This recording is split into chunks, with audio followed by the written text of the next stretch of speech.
Hello, this is Hunter Matt Dermott with another episode of Guitar Blog.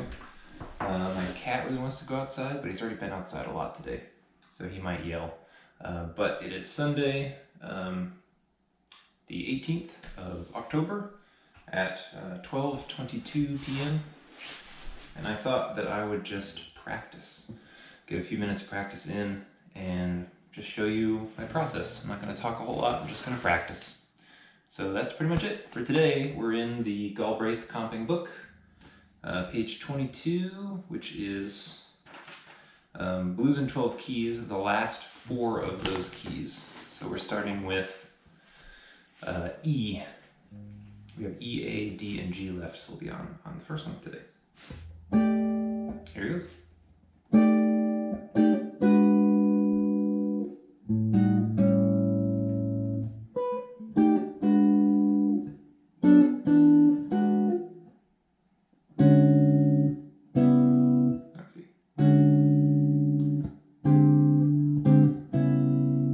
That's the first four bars, so I'm working on getting that down. Here we go.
So I like to do that, just first of all get a section learned, and then get it played at a somewhat consistent tempo, and then be able to repeat that a few times. And once I feel like I've got it 2 or 3 times, I challenge myself to do it just one more time after that.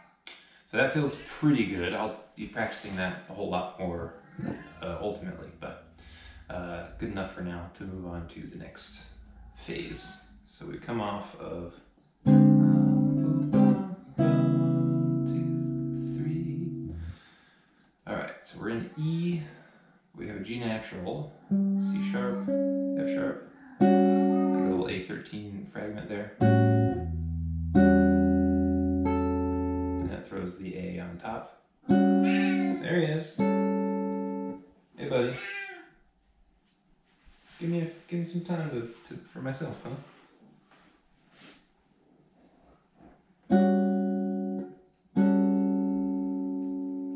Okay. 2, 3.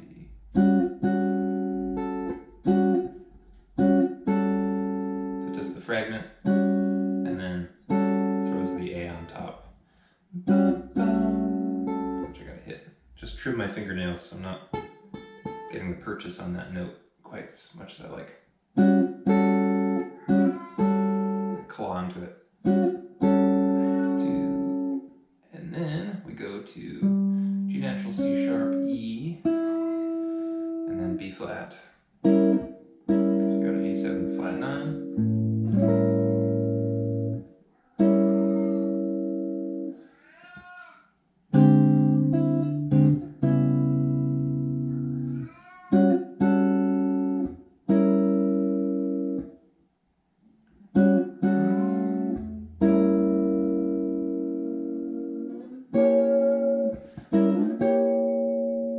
I think B flat, E, G natural, C sharp.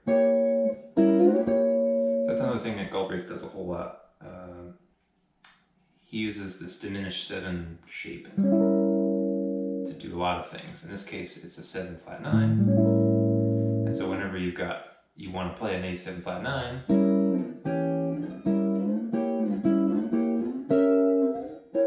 you can of course move that shape up and down by 3 frets, because each interval in the chord is it's symmetrical. They're all of equal distance away from each other. So if you move everything up equally, then you have the same notes just jumbled in a different way.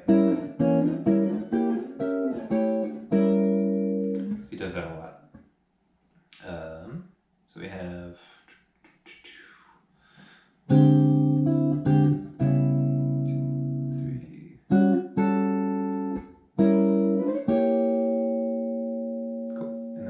to an E6-9, I think. So G sharp,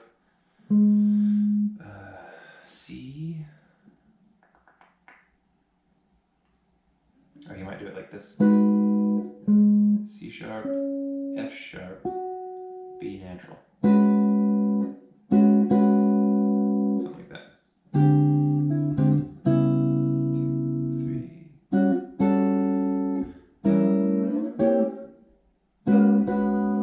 So it doesn't come in on 1. 1 and 2. And then we're going to do like a little kind of rhythm. He does that a lot, which is nice. Probably making subtle changes to the chord. So E6-9, and then we keep the B. F sharp goes to F. We keep the C sharp, and then we drop the G down to a G natural. So G natural, C sharp, F, B, which is an E flat, 9 with a sharp 5, but with no root.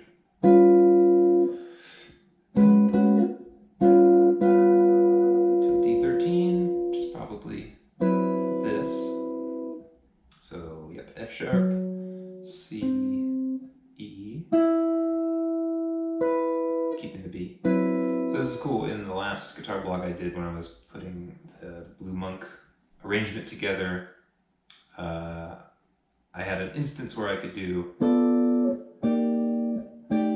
this like turnaround. So in a B flat blues to a G7, in this case G9, to a C minor 9, and then an F13, where I was able to keep that note up, that D note up on top for all 3 chords, which is really cool. So he's doing that here.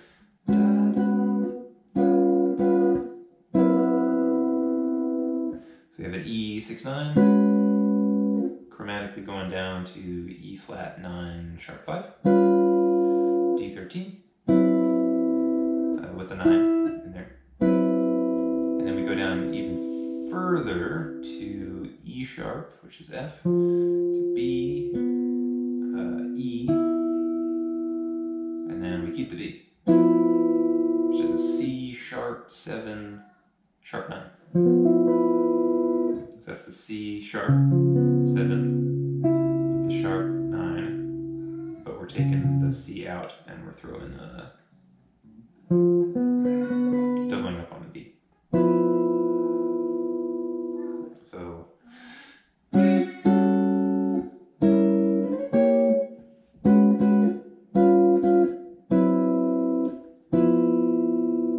that, which is pretty cool.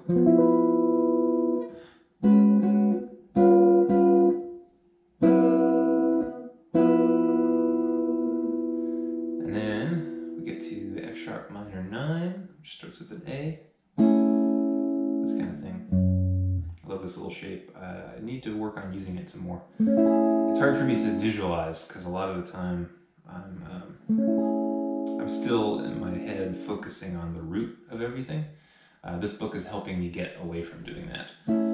So seeing this as an A13, for example, and understanding that the root is there, but also seeing that it can be like E flat sharp 9, if we had a root there. Same root, basic part of the chord, that kind of thing, or like a E minor 6/9. I think that's what that is. Yeah. Anyway, so we have.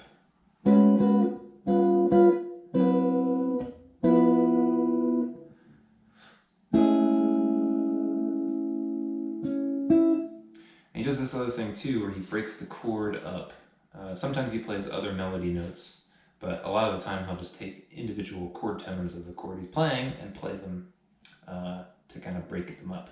So for this whole measure we have 1 and 2, 3 and he hits the C sharp and then the E.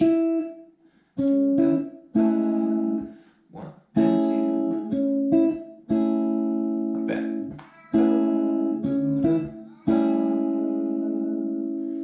And then I think F sharp minor 11, so we have F sharp, C sharp, E, and then a B up on top. And that's another technique where you're just taking another version of the same chord. So we're sustaining the F sharp minor before we go to the B.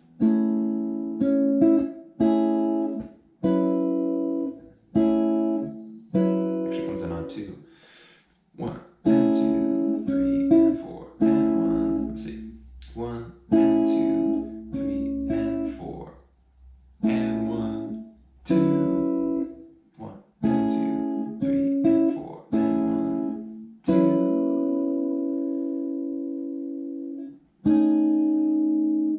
And then we go to a B13, which I think is this shape. We have the A, C sharp, D sharp, and G sharp.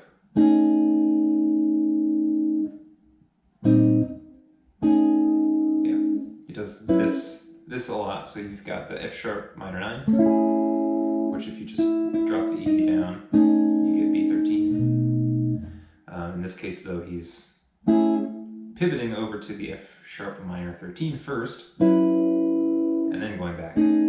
But from the earlier exercises where we were just doing, it's easier for me to see that even though we're coming from this shape, we've got that B flat, B13 really close by. So 1 and 2, 3 and 4 and 1, 2.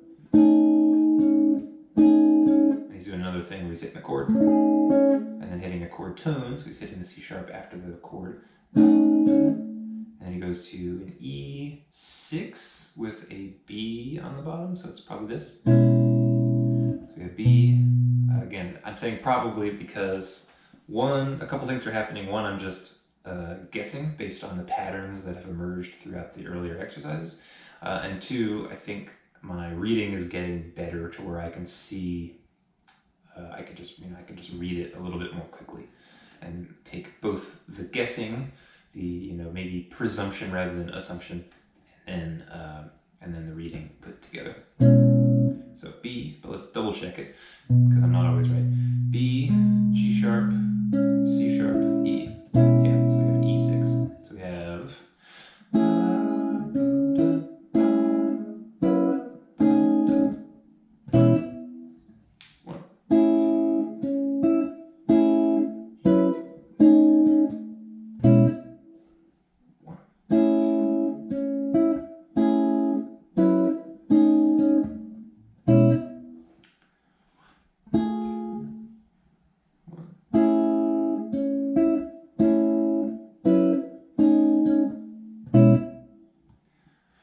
sometimes when I'm looping a section like this, I will just keep the click in my head and try to keep it musical. So rather than just stopping and starting at random, I'll try to keep the like a click going in my head. So I go 1 and 2, 3 and 4 and 1, 2, 3 and 4 and 1, 2, 3, 4, 1.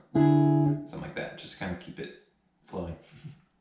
2, 3,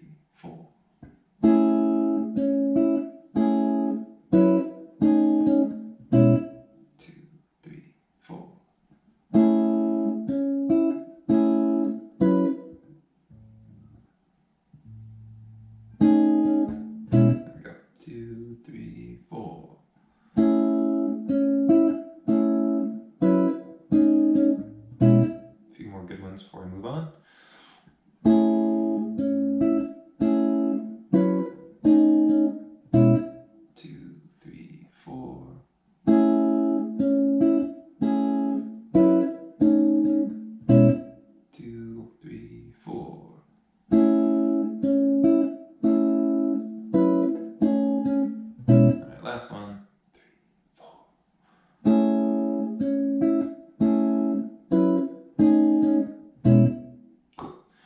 So then I have a decision to make if I want to continue this line or go back and stitch together the parts that I've already done. I think what I'll do is finish this part because it's only got a couple measures left. So after this, I have a long measure of silence. 1, 2, 3, 4, probably B minor 11, B, F sharp, A, natural, and then E. Yeah. So we're just reusing a chord shape that we saw earlier. So again, that gets a little easier. He does have the chord name written in, so that makes it a little bit easier, but then just recognizing that it's a root shape, root-based shape. And then we have a little melody. 2, 3, 4, and 1. C sharp to B. F, G, A, B, C, yeah.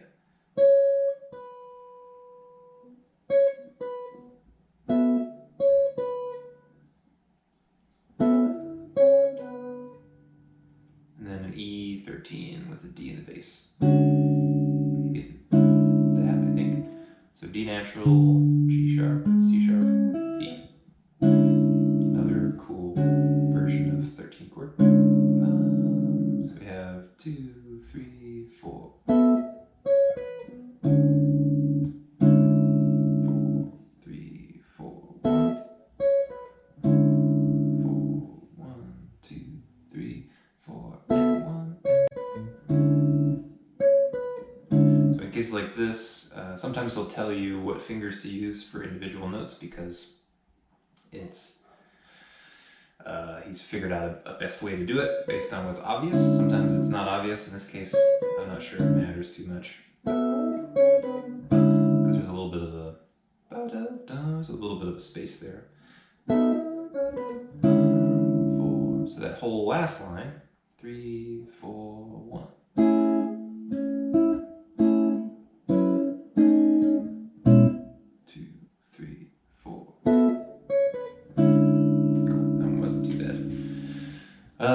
All right, so let's combine that with the previous line. So we're coming off of, that's another thing I do when I am working on a new section. I try to always enter that section with the last bit of the previous bit. You know, just kind of overlapping the two sections just so I can work on not just the part that I'm working on, but also the transition into and out of it. If possible.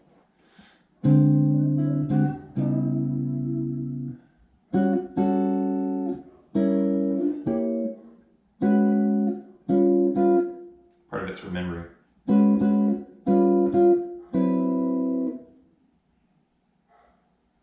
And now we have a dog added to the mix. Hear that?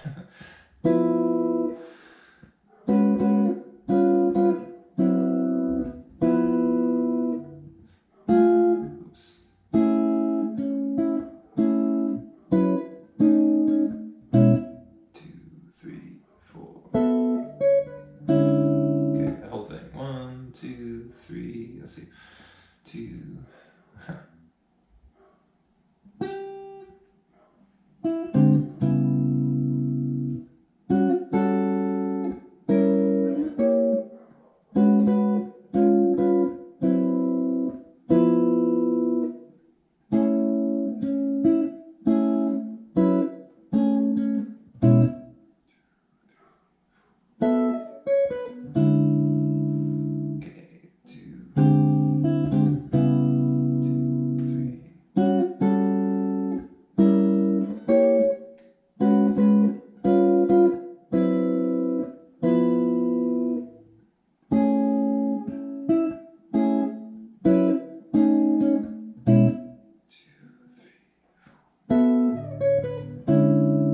Kind of like doing that. Doing like a little bit of a slide. He'll notate slides when he wants you to do them, but I might just do it anyway. 3, C, 2, 3.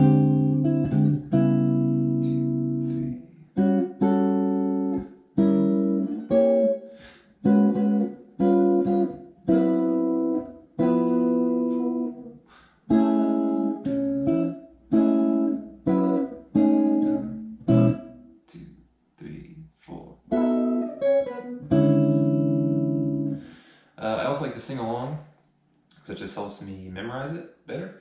And then I think it's nice to, these pieces are really good because they kind of have a melody built into them already. They sound like songs even though they're not, which is, I think, a sign of good comping when the situation allows. All right, let's do that a few more times and we'll see if we can put all 12 bars together. 1, 2, let's see.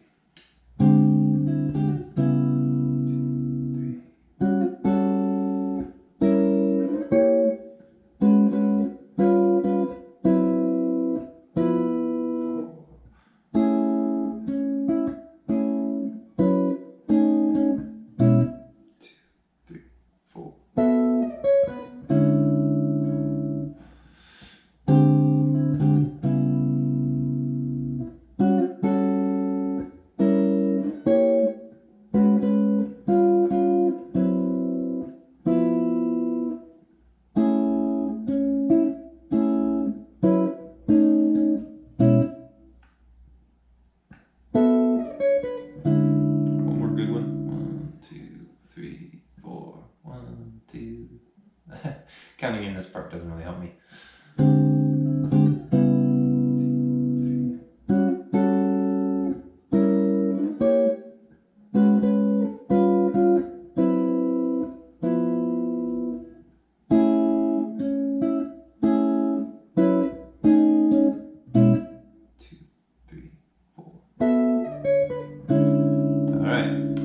Now let's see if we can put the first 4 bars in as well. Let me refresh my memory as to what the first 4 bars are.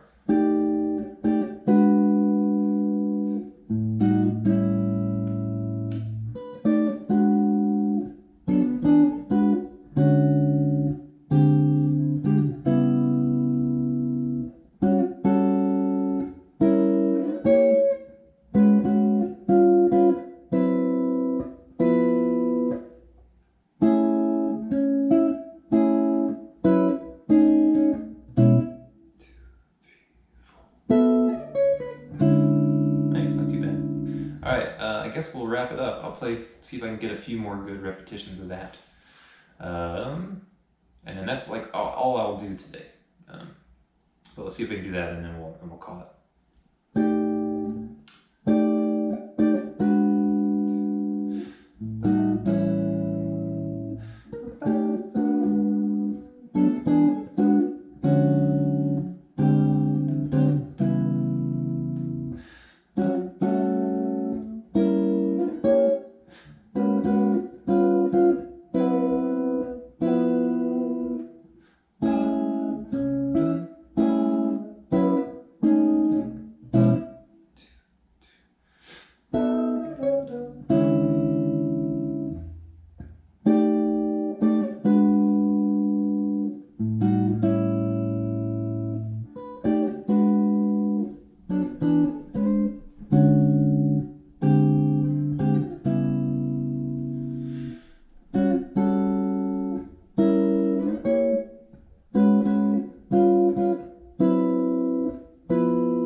Yeah, so that sounded good. That's feels like a good place to stop. So when I'm thinking about practice in general, I don't worry too much about like the amount of time.